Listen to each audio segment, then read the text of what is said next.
Hello everybody. The purpose of this recording is to show you how to create an account in Socrative.com and what are the various ways in which we can use Socrative to help us in our classrooms or as an aid in a meeting. Let me go to the beginning of using on any browser. You can type Socrative.com where the platform comes in. Since I have an account, I can log in, but I'm going to use the opportunity to show how the process is done. So let us click here, sign up for free. It says here, choose a plan. If you see here, the various plan options are available. For most purposes, 50 students per room, one public room for your class, one activity at a time. That is, a free account is more than sufficient for our needs. And of course, you have the option of upgrading at any time that you want. Let us now sign up. I'm going to use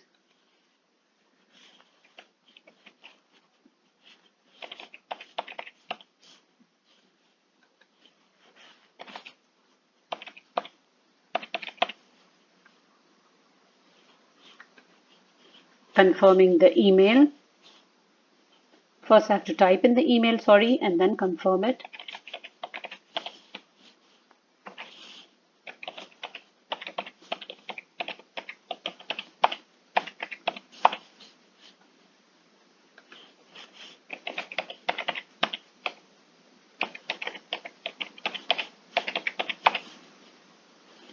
I have finished.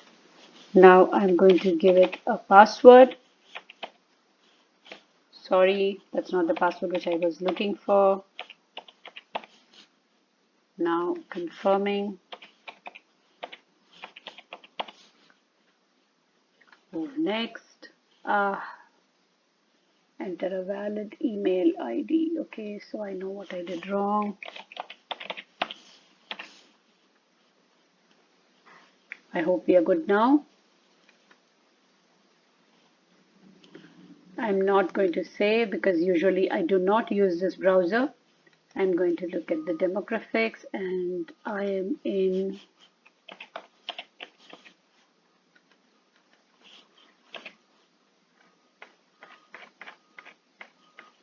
let me choose. Sometimes it just takes a little bit more time than we actually expect, but however, I have United Arab Emirates. I'm going to choose my organization type, which is corporate. I can choose university or other because I do teach, but now I'm going to choose. Okay, let's stick to corporate. My organization's name is Shambhavi's Spectrum. And what am I? I am other because actually I am the owner and director.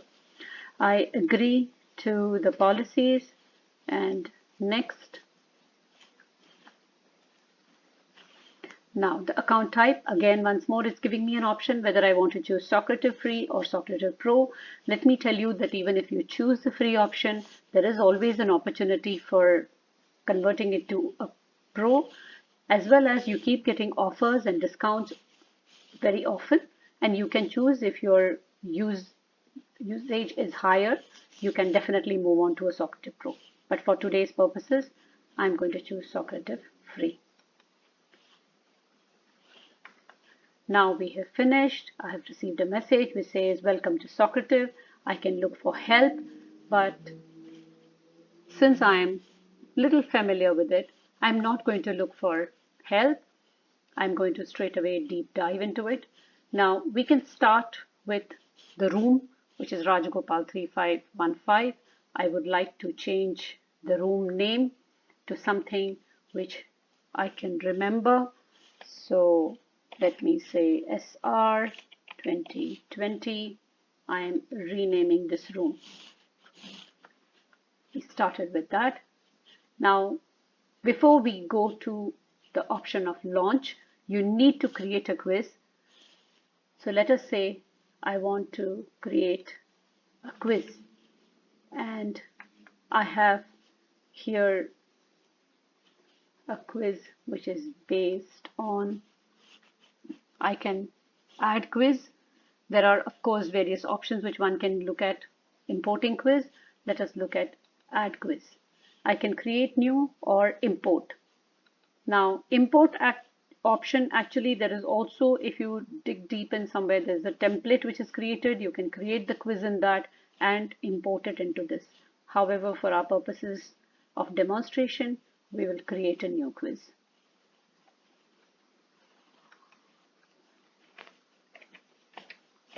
I am giving it a title, Expo 2020 Dubai. I'm going to ask a couple of questions which are related to this. So let us start with multiple choice question, which I can ask. Now, which companies do you think will continue exhibiting after the expo is over? Now I can give here the question, the answers, or I could have converted this into a short answer question. Okay, so either I have an option now of trashing it or giving two options. Let's just say for the time being Emirates, and let me give another option which says I'll put them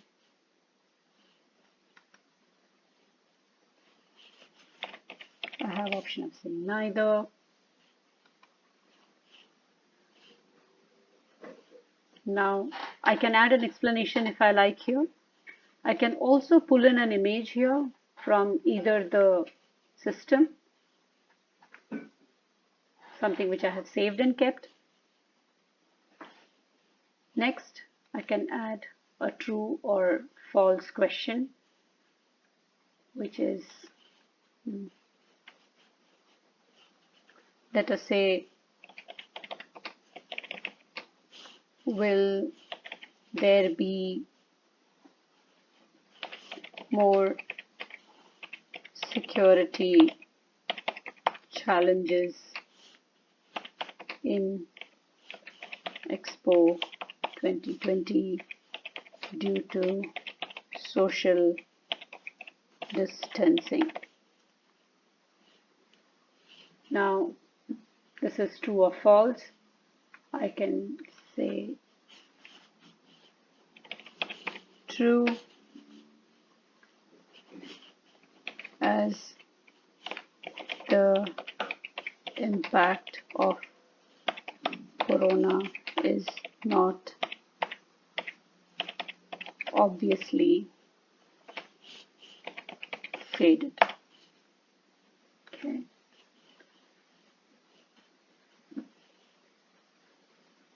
Go to short answer question number 3.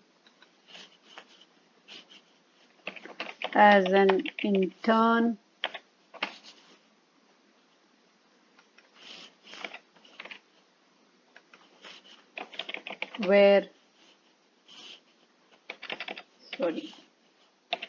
which company or department